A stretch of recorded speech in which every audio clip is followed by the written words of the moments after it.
Fox News alert: Paul Manafort appearing in court today on day one of the first trial stemming from special counsel Robert Mueller's Russia investigation. But as far as we know, this trial has nothing to do with any alleged Trump campaign collusion with Russia. That said, the stakes are still sky high on both sides. A conviction against the former Trump campaign chairman may be a big boost for the special counsel's probe, but an acquittal could undermine it and fuel claims that it's nothing more than a partisan witch hunt. Where have I heard that?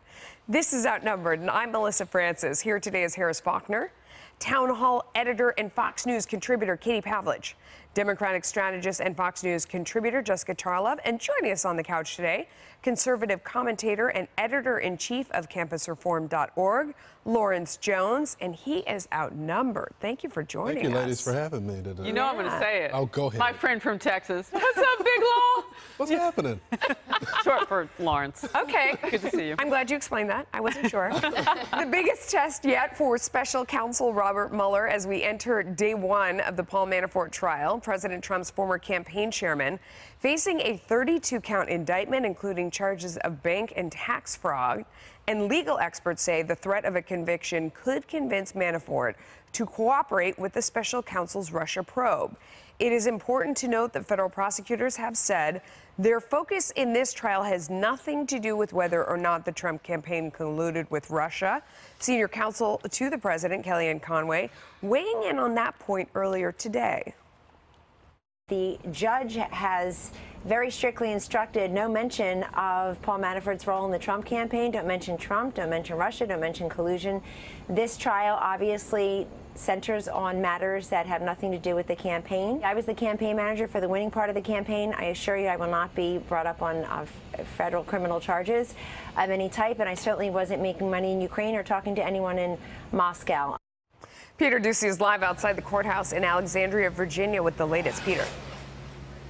Up on the 9th floor of this courthouse right now, Paul Manafort is sitting at a table with his legal team, just kind of taking it all in as a pool of about 75 potential jurors are selected for a trial expected to last at least 3 weeks. I was upstairs and noticed Manafort is wearing a suit instead of a prison jumpsuit like the last time he was here, but his ride to court from jail today was in the back of a nondescript gray van. He has remained in custody ever since a judge in Washington, D.C., where he also faces charges, accused him of trying to tamper with a witness. The judge in this case, T.S. Ellis, did once, back in May, accuse the special counsel of reaching with these charges and using financial allegations to pressure Manafort into spilling secrets that could hurt the president. Ellis seemed at the time to be challenging the scope of the special counsel's mission, since these charges have nothing to do with alleged election interference, but he allowed the trial to go on anyway. So fast forward to today. Jurors just heard that all of the 18 charges against Manafort are financial, including allegations of filing false tax returns, bank fraud, and conspiracy to commit bank fraud.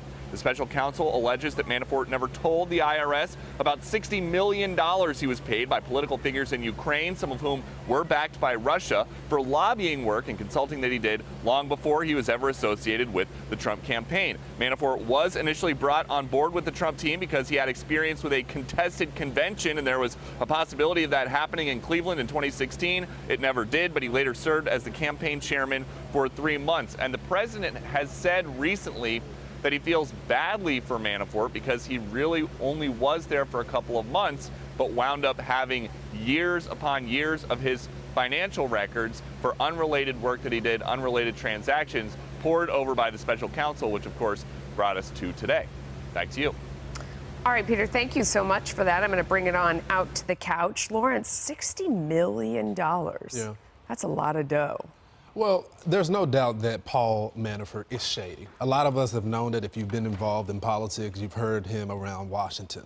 But two things can be right at once. You can believe that Manafort is shady, and you can also believe, like Judge Ellis, that the prosecution, that the special counsel is trying to put pressure on Manafort to get some type of evidence against the president. And that's the part that concerns me.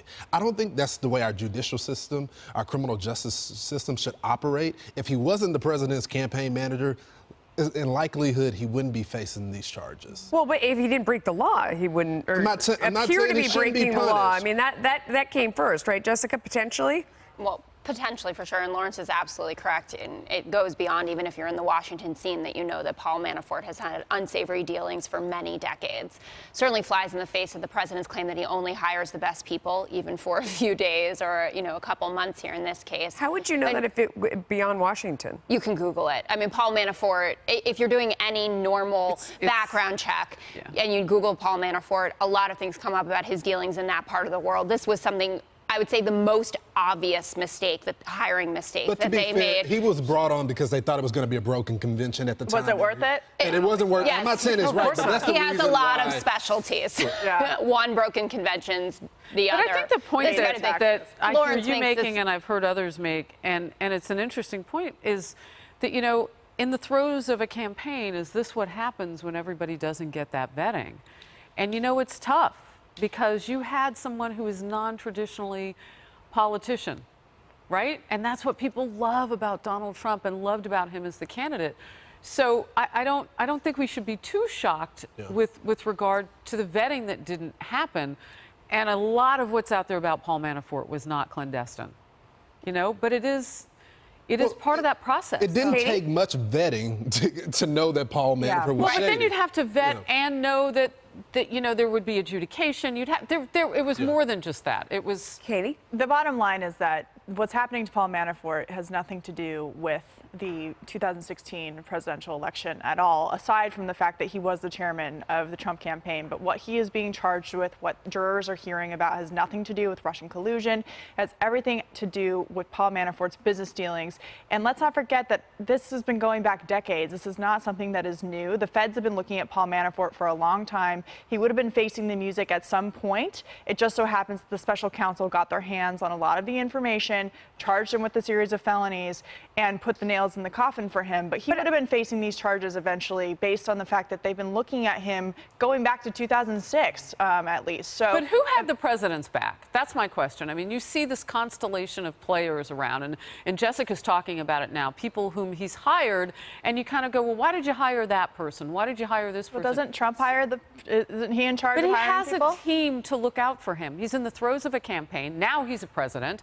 I mean, he's got a team to look out for him. And I just asked that question as we see the situation with Michael Cohen, too. I mean, come on. But that shady dude taping his people. Now, I mean, come on. But Michael Cohen has been with him for decades. Let me be the devil's advocate here, though, because this is, you know, I mean, so you're looking at now two shady people that were around the president at the time, at least, but that's two that we're talking about here. And it is logical to question that if this is somebody who took money from Russia in the past and tried to hide where that money comes from, it's an entree into a campaign for the Russians. That's the connection that they're trying to make. That is, you know, whether it was intentional, you have to pursue. Well, it's a cost-benefit analysis, so they probably knew about then what you're talking about. They probably knew about Paul Manafort, but they believed that the convention was so important, which it was, that they needed to bring that guy in at the last minute to make sure that they got the votes. And so now they're paying the price for that in some way, politically and on the PR level. But in terms of the legal implications for this, there's nothing. They actually have nothing to do with anyone Lawrence, in the do you administration. think he could have won without Manafort? Oh, most definitely. He was going to win without it. But during that time, because this was convention win that I'm talking about. Everyone was speculating about a broken convention, and that's why they used him. But again, I want to bring it back to the fact of them potentially using this to go after the president. That's what I don't like. I'm not saying this guy isn't shady. I'm not saying the law shouldn't go after him, but that is wrong. But our justice system wasn't designed where you leverage to go after when you have no evidence of collusion with the president. You then try to put pressure on this guy for a crime that's totally different. But the crime hasn't been named for the president. And my question on that is, yes, that's the way the system works. But in order for Paul Manafort to be used against the president, there would have to be a there there. And at this point, we haven't seen any evidence that there is any crime for any member of the Trump administration or campaign in terms of collusion with the Russians. Well, we also don't know what's going on here. And I know that there are a lot of people who say we want this to speed up. We want to know what Bob Mueller has, and we want this to come to a conclusion because it's ripping apart the country, though every other investigation beforehand apparently wasn't destroying the country. We don't know what there is there. Paul Manafort's lawyer was clear today that he would not be cooperating. We will see how the next few weeks go. Things can change, especially when you're facing charges of this level. I don't think Michael Cohen came into any of this with SDNY saying that he might be someone who flips, and now with each day and every new tape that Lanny Davis leaks, recordings if he wanted to. Right. So I don't think that we can say that definitively. The president is on Twitter today playing, word games about what collusion is and conspiracy, and it was really the Democrats. But we can say definitively what has been named now and what the special counsel has charged people with. And so at the moment, we have no charges for any Trump administration officials that have to do with collusion with the Russians. But you do have financial crimes. We also don't have all of it. But we also don't have all the information. There's more trial time coming up. I mean, this is the first that we have seen. And this has to do with, whatever the taxes, didn't pay taxes, I mean, so on and so forth. So this wasn't initially supposed to be about any of that Russian collusion investigation anyway, but there's more to come. But we got Rick Gates out of this as well, who worked with Paul Manafort, who now, according to Michael Cohen, was present when Don Jr. was talking about the meeting. Stand, that's the next. Right. Rick Gates is going to be key in here, and he worked with Paul Manafort for a very long time. So there's a lot more that we don't. That may be fine, but I don't know if he just worked with him on business stuff, and he was in the room when Don Jr. was saying, "I've gotten an email from a Kremlin lawyer. We should have her over." It's just too much speculation. I think the American people are tired of it. President Trump is warning lawmakers again that he is willing to shut down the government if lawmakers won't step up with funding for the wall and border security. So will a shutdown happen, and how will the fight affect the midterms? Plus, controversy across the country as some mayors are siding with Abolish ICE protesters over law enforcement. Whether that is a good move or if they will face backlash, we debate.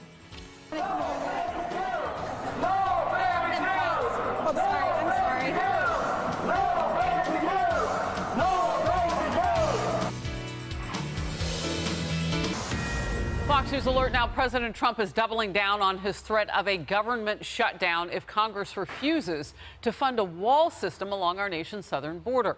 The president, in a news conference with the Italian prime minister yesterday, echoed his tweet from Sunday that he would be willing to go ahead with a shutdown if Democrats will not vote for additional border security funding. Here it is.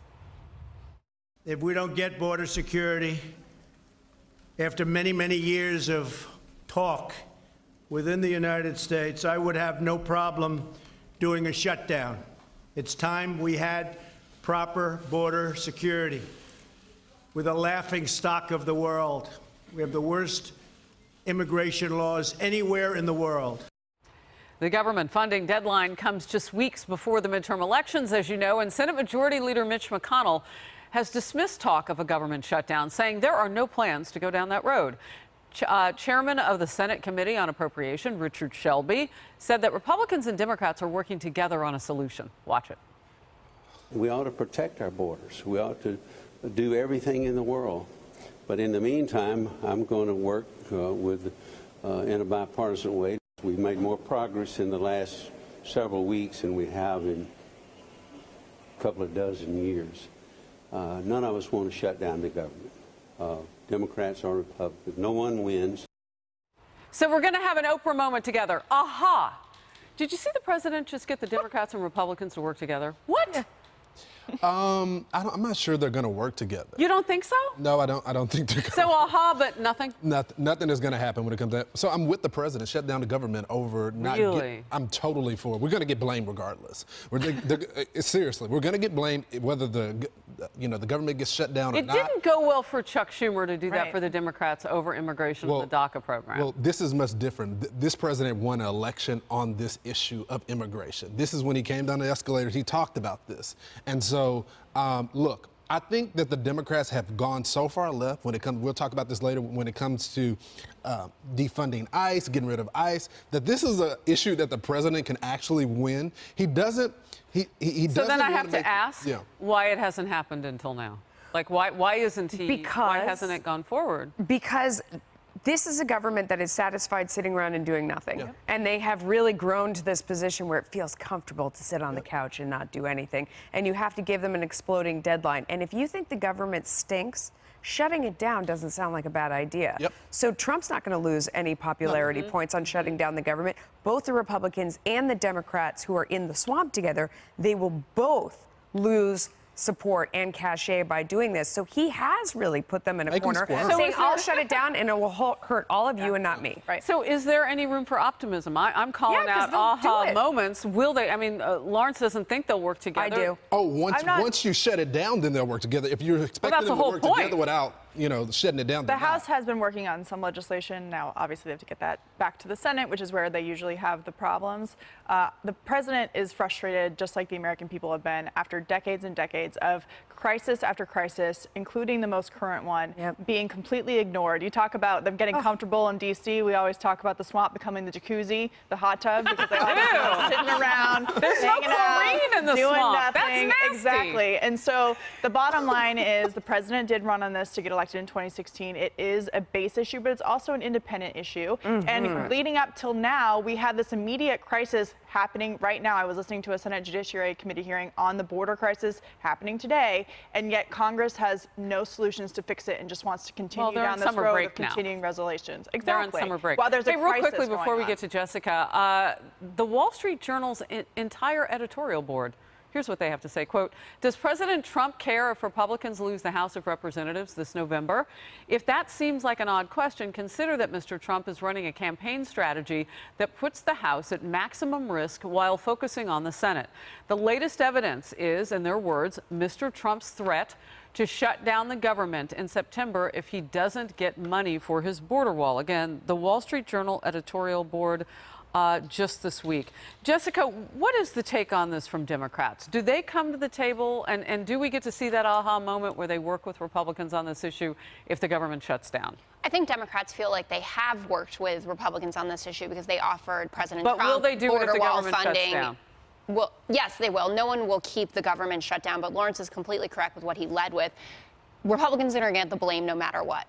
And that's just the way that shutdowns have gone, at least in the last 5 or 6 years. The Schumer shutdown, I don't think actually, besides people who know that phrase, I don't think anyone remembers that. It was 13 hours, for instance, and it was about DACA. Right now, what we're talking about is DACA recipients remembered it because they held it against Nancy Pelosi when they saw her on the lectern and bum rushed her. I don't think come November, whose fault it was when it was the Democrats' fault. It's funny how we forget that. Listen, it was Senator Schumer's fault. Remember that as you go to the polls. But at the end of the day, you were talking about DACA, and right now you're talking about separating children from their families. We still talk about the detention centers, and we know that not all of those kids have been reunited. Immigration policy. And that issue is much more important, and it affects more people personally and emotionally than the DACA issue did. So you had more Republicans up in arms about the migrant kids. Jessica. It's because if we have an honest conversation about this, a lot of Democrats want open borders. They really do.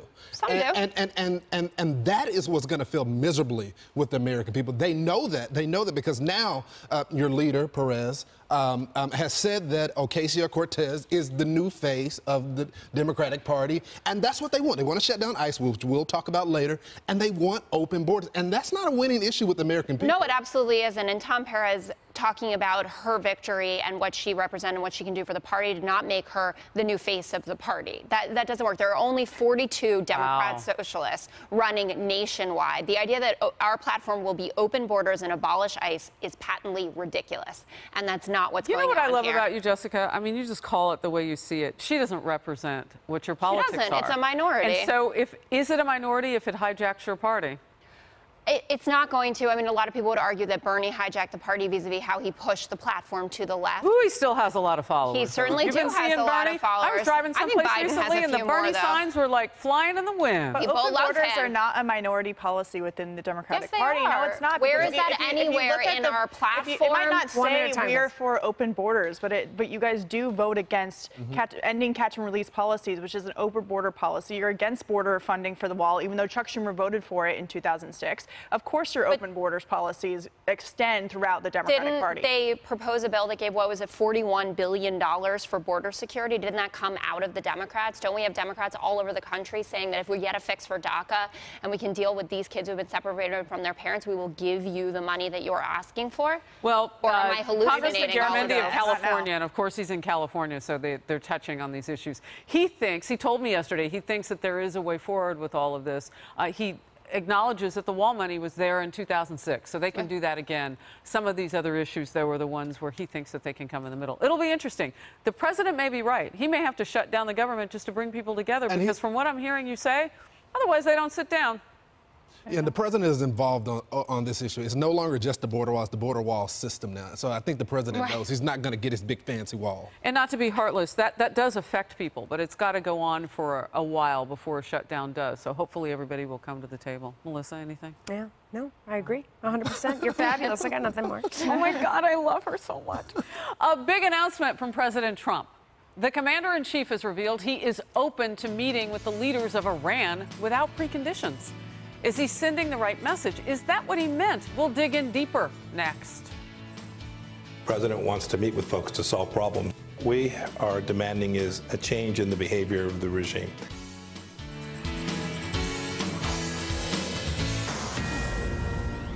Reaction pouring in after President Trump says he is open to meeting with the leaders of Iran. No strings attached. Here's the president yesterday.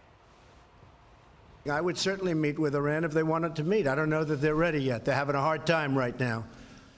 But I ended the Iran deal. It was a ridiculous deal. I do believe that they will probably end up wanting to meet. It's good for the country, good for them, good for us, and good for the world. No preconditions. If they want to meet, I'll meet. Secretary of State Mike Pompeo saying he supports the president's openness, but saying certain conditions would need to be met beforehand. If the Iranians demonstrate a commitment to make fundamental changes in how they treat their own people, reduce their malign behavior, can agree that it's worthwhile to enter in a nuclear agreement that actually prevents proliferation, then the president said he's prepared to sit down and have the conversation with them. And not everyone's on the same page. Democratic Senator Ben Cardin slamming the president on the issue. The president, the way he conducts foreign policy is, I find, very concerning. I want him to communicate with other leaders around the world, but it should be under the right terms and properly prepared. We saw what happened in Helsinki with President Putin. It was certainly counterproductive. And Iran already shooting down the president's offer, a spokesman for the rogue regime saying, quote, with current America and these policies, there will definitely not be the possibility of dialogue and engagement. The United States has shown that this is totally unreliable. So, Lawrence, where do we go from here? You know, it's crazy because I'm so sick of the outrage every time the president says something. I understand he's the president, but he says a lot of things. And is he soft or is he strong? The president's actions matter. You saw the rebuttal from their spokesperson saying the president and his policies that they wouldn't want to meet with the president. But I like that the president likes to meet with foreign leaders. I like that the president likes to have dialogue. I'm so sick of senators like Lindsey Graham that are so ready to go to war at a drop of a dime, always. I'm so glad that we finally got a president that is willing to talk things out, to still be a strong leader. We have the strongest military that we've ever had before. And he's ready to react if necessary, but he wants to have the communication. I think what a lot of people don't understand is that is the approach in business and in a lot of life. I mean, I understand why it's different in politics, but he was elected because he's not a politician. When you have a difference with someone, when you have a disagreement, when you have something that you have to work out, when there's any kind of issue on the table, step one, set the meeting. Step one. And it's even gotten to the point now where, you know, when people are coming up in business, they're reinforcing the idea. You cannot email, you cannot text. Like, you need to go see someone and talk face to face. And that's what it's all about. The big question, though, is President Obama was secretly, allegedly communicating with Iranian officials, not meeting with them face to face. And the idea that he would ever meet with them was a huge no-go. And he received a lot of valid criticism for that. And now here we are with President Trump saying no preconditions. Why is that valid criticism? Based on what the standard was. I mean, they're chanting death to America, they're burning our flags, they're threatening nuclear war. Sure, but my point is, if Republicans were willing to criticize President Obama for doing the exact same thing, why are they now praising President Trump? I'm not saying it's right or wrong, I'm just pointing it out. Not all of them are, and I totally agree with you. There's a lot of hypocrisy that goes on both sides here about what your president did and then what my president did. I think they're all our presidents. I mean, Barack Obama was the president of the country, not just your or my president. Well, there are plenty of people on both sides who don't feel kindred spirit, as it were, that they were being represented well by those presidents. I just meant a Republican president and a Democrat president. that point certainly stands here. I think Mike Pompeo, as he usually does, did a good job of kind of cleaning up what the president was saying, to say there are going to be preconditions here, and there absolutely should be if you're going to grant someone like that a meeting. What I find really interesting is to see the different responses to going to meet with Rouhani for some people and going to meet with President Putin, both of whom are dictators, both of whom murder their own people and, you know, carry out acts of terror and things like that. And other people. It seems like there actually might be more comfort even with Rouhani because people don't feel like he's going to be manipulated as easily with Putin, who is more of the KGB Soviet-style spy. But I don't understand that. Why do people feel like the president is being manipulated? Either he is too strong. Because they saw him in Helsinki, and he looked plenty manipulated. And I criticized him for that, but I don't think it was a manipulation standpoint. Okay, but I want to get back to... It was two different issues that were being linked together. Lawrence, to your point, I want to get Harrison here. To pick a side, right? Strong or weak. We have seen results as a result of the president putting forth certain standards. We haven't seen the Iranians harassing our ships as they used to under Barack Obama. We have seen... They still want to kill us all, though. Exactly. And they want to kill all Israelis. Exactly. So I mean, that part of the equation has not stopped. So then we get back to what Melissa just said, because I was really kind of marinating on this like chicken. It's such an interesting point.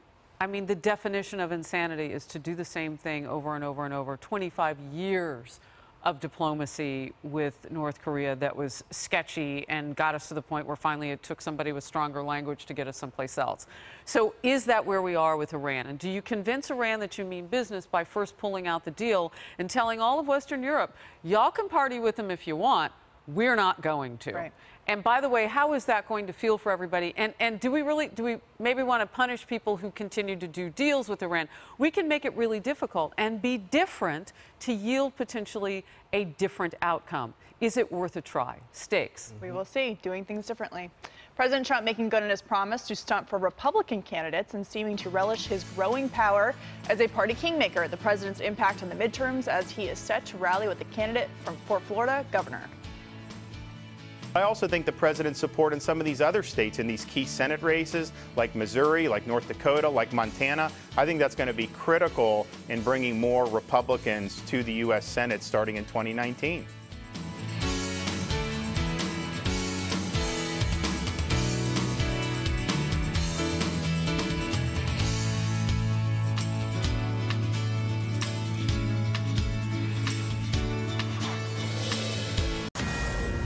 Breaking news now, an answer back to some of the stories that have been floating around and unsubstantiated talk about whether the man you see there on the left, the chief of staff to the president of the United States, General John Kelly, would be leaving as chief of staff.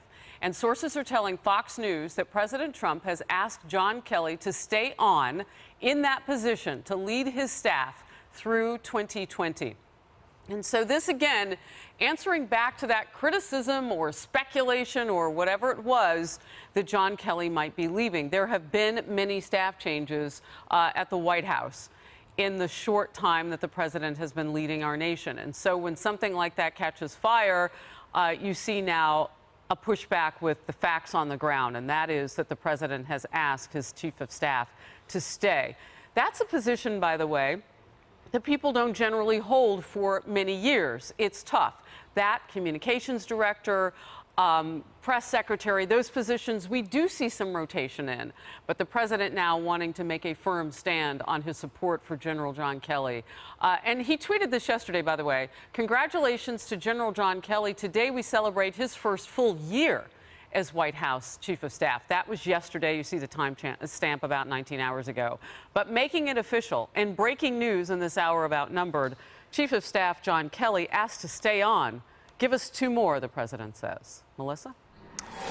President Trump making good on his promise to campaign heavily for Republican candidates as he's proving to be a kingmaker in a string of recent GOP primaries. The president heading to Florida, where he will hold a rally in Tampa for gubernatorial candidate Congressman Ron DeSantis tonight, with another rally set for Pennsylvania later this week. DeSantis catapulting over his more moderate primary challenger in the polls after wholeheartedly embracing the president's agenda and winning the president's coveted endorsement. The president this morning tweeting, We'll be in Tampa tonight, a big year for Rep. DeSantis, who will be a great governor for Florida, strong on crime, borders, and our Second Amendment. Big help on tax and regulation cuts, loves our military and our vets, has my full and total endorsement. Meanwhile, the congressman emphasizing his loyalty to the president in a new tongue-in-cheek ad narrated by his wife, Casey. Ron loves playing with the kids. Build the wall. He reads stories. Then Mr. Trump said, "You're fired." I love that part. He's teaching Madison to talk. Make America great again. What do you think? You know, it's interesting. I happen to love campaign ads. I'm kind of a geek, and I always watch them. I like the ones with family. This is going to be an interesting ground in Florida. Yeah, but I think it's interesting because, you know, I used to be a Democrat, and I used to... We know. And I supported Obama. And I was that young Democrat that Felt still... good, didn't it?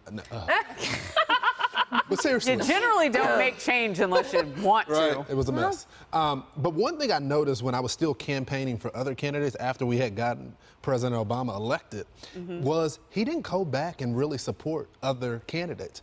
And Jessica, I don't know if you know this, but he was notorious for not having relationships on the Hill, even with members of his own party. It seems like that's a little different for President Trump. He values loyalty, and he'll go down there. If you put your name on the line for him, he'll reward you by campaigning for you. And what we've seen in past election is that it does move the needle. So it's important. Jessica? I do think the endorsement is important, especially for someone like Ron DeSantis, who's gone full hog here. I mean, he said that he didn't like the farming subsidies, but otherwise, I don't think he's ever stepped out of line with the president, no matter what has gone on. I think the endorsement does matter in certain districts, but we've seen with all the primaries that have gone on so far and the special elections that all of these races are very local. And the president's endorsement, like in Pennsylvania, for instance, didn't make any difference against Connor Lamb, a moderate Democrat. That was a while ago, though. It was, but the president hasn't gotten, actually, when you look at his ratings, hasn't gotten any more popular. His ratings on the economy have gone up, but generally speaking, I think that he needs to be careful about this. He also made a statement a few days ago where he said that he's going to be out on the campaign trail like 6 days a week or something like that. And you know, 6 or 7, yeah, he said. He has work to do, and I think that's what President Obama was doing. No, he doesn't sleep, but you can't have a rally at 3 o'clock in the morning. I mean, maybe he'll start that trend, but he does have things to do, like fixing our relationship with North Korea and Iran. You know, he seems to get it all done, and it's the reporters that are falling by the wayside and falling asleep along the way. I know I would, but he seems to have more energy than anybody. Well, I think this race is interesting for a couple of reasons. The first is that Adam Putman, who is DeSantis's challenger, has been endorsed by Pam Bondi, and in her endorsement ad, she talks about how Putman will back President Trump's agenda, but she sees him as a more local candidate. And I listened to the first debate between DeSantis and Putman,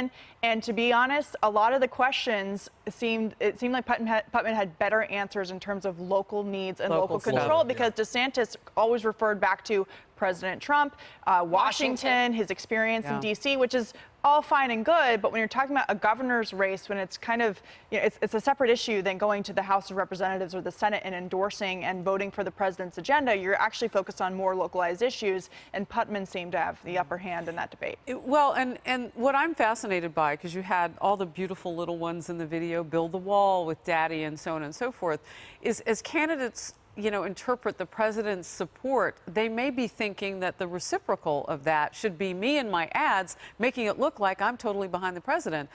Well, you can walk out your own policies, though, right? You can be an individual. You can answer back to the things that are playing on the ground. Real quickly, because I just want to scoot this in. So we just reported that John Kelly had been asked by the president to stay until 2020. And now we know from John Roberts, our chief correspondent, says, just to close the loop on this that's breaking, Kelly has now accepted the position. He said he will stay through 2020 as chief of staff for the United States president. So there you go. There you go. They need Try to get it all in there. Yeah. Well, John Kelly, let's not forget, when he came in, did a pretty good job of disciplining the White House, getting immediate change. A couple of leaks plugged. So he's done a good job, and the president is rewarding him for that. Okay. So we have some breaking news for you now. Facebook is reportedly set to announce that it has found new and sophisticated attempts to influence upcoming U.S. elections on its platform. It has removed dozens of accounts They are still investigating, they say. The social media giant scheduling a conference call at the top of the hour. This is all according to the New York Times. We will bring you more just as soon as we get it. We have a Fox News alert for you now of a story that is breaking right now from Facebook, and they are going to be having a conference call at the top of the hour, and we're getting a few details ahead of time to let you know what's going on. That Facebook has announced that it has identified a coordinated political influence campaign with dozens of inauthentic accounts and pages that are believed to be engaging in political activity ahead of the November election. Here's a quote. We're still in the very early stages of our investigation. We don't have all the facts, including who may be behind this, the statement says. But we are sharing what we know today, given the connection between these bad actors and protests that are planned in Washington for next week. They said they've discovered the accounts, 8 Facebook pages, 17 profiles, and 7 Instagram accounts. They found them 2 weeks ago. And the company has been working with the FBI to investigate the activity. This is similar to the Russian interference campaign, but we don't know yet who is behind this, and they are going to be providing more information. Harris, you were bringing up the point we were talking about in the break, that Twitter recently... Well, so, you know what, let's talk about the timing of this, because it has been now a couple of weeks that Twitter put out information that it would be clearing up the eggheads and those accounts that we really can't vet and look at, and, you know, that you have one follower, but it looks like a bot, and what is this and what is that?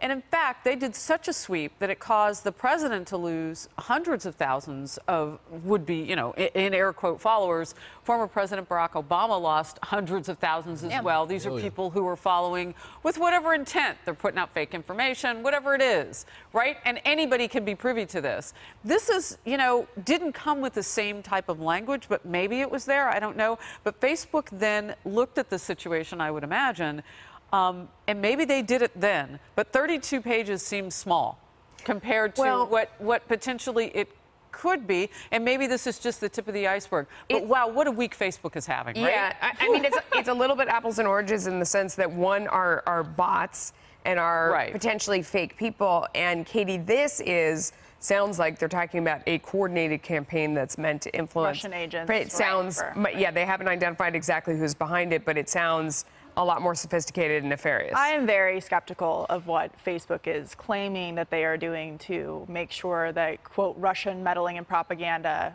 won't be used in the next election. I think they have to be extra transparent about the way that they're going about this, considering a lot of conservative sites and people have been censored and taken off Facebook, and then they all of a sudden say that they are, you know, it was a mistake and they didn't mean to do it. So if they really are helping the country by taking Russian bots off the internet or Russian agents, then I think that they have an obligation to the public, considering they are such a big entity, to be very transparent about how they found these people, what is the criteria for being taken off, and were there any warnings issued, and by the way, how to look for yourself, see something, say something, to maybe report some kind of Russian propaganda. Because it can happen with anybody. I mean, any of your... I also think that, you know, I like that they're working with our government, they're doing all these reports, but there's also a responsibility of the voter to vet the information that they receive on social media, because it's just not from a political standpoint of a lot of fake stuff going on social media. It's buying things, it's all type of fake stuff on social media, and you have to do your due diligence. And so I think we've kind of like, you know, pump this up a little bit much more than we should be. I'm not saying there's not an effort to destroy our democracy. I believe it, I know it's happening. But from the social media standpoint, using these social, that's what Well, does it change your mind when you think about the two top people at Facebook have very definite political ambitions of their own? Right. You know, the fact that the people that control this entity itself both have expressed, you know, their desire to enter politics very seriously in the future. Well, it suggests a blind spot when it comes to this stuff. So, I mean, do we expect that to be investigated more to make sure that there's fairness? I mean, we know about the Facebook algorithms in the past. Katie, you and I have talked about that on the couch in the last year or so. It's a question of fairness. That was choosing certain types of stories politically over others. Yeah. And why? For Why what was reason? that happening? Go ahead, Jessica. I think they're there may be a political blind spot, but I think more importantly, there was a money blind spot. And I don't think that if the American public and the government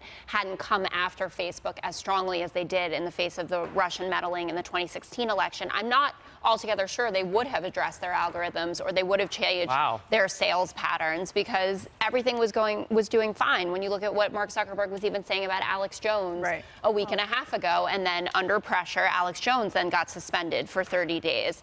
I mean, the transparency is key here so that we know exactly what the criteria is. But to your point, Lawrence, and you are a libertarian, so it makes sense that you're saying this is on us, that we have to be in charge of what we're consuming and be discerning. But a lot of this is so sophisticated that even if you are paying attention, that you are not going to know that this is a bot account or it's or a you real could just get off Facebook. So I want to ask, I'm not on Facebook. I want to ask Melissa something just about the bottom line of these companies, because 32 pages is different than, you're right, the followers on Twitter. But it all kind of comes back to that idea of trust and whether or not people feel like they can trust these companies with information. And that is a great point to make, because in fact Facebook stock has been under pressure and they're facing a shareholder lawsuit because the stock has been down so much as a result of people leaving because they don't trust the site any longer. So there you go. All right, so we have more Outnumbered in just a moment. Well, thank you to Lawrence Jones. We covered a lot of ground today. How'd it feel? A lot of craziness, but I love it. Yeah. That's what we sign up for. Have you found good Texas barbecue in New York City yet? Not yet, but we're working on it. This is your task. Oh. Katie says I have to be open-minded. Maybe to DC. we should work on that right now. Yeah. This could be a good time to do that. All right, we'll report back to everyone else. It sounds like a good one. Well, thank you so much for joining us. Thank you for joining us. We're back here at noon Eastern tomorrow. And now, here's